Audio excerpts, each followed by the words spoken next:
दरम्यान सोनम वांगचुक यांच्या संदर्भात मोठी बातमी।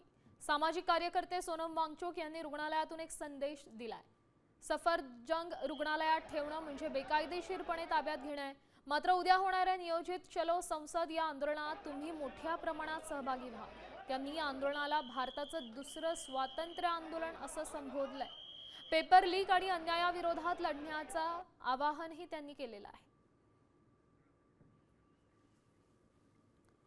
स्वातंत्र्याचं हे दुसरं आंदोलन आहे। सोनम वांगचुक यांनी दिलेला संदेश आपण पाहतोय। भयमुक्त भारत, अन्यायमुक्त भारत।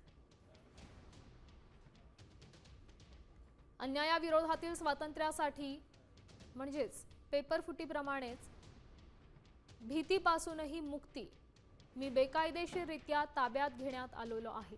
भारतातील स्वातंत्र्याचा हा दुसरा लढा आहे। संसदेवरील मोर्चाला मोठ्या प्रमाणात यशस्वी करा असं आवाहनही सोनम वांगचुक यांनी केलंय।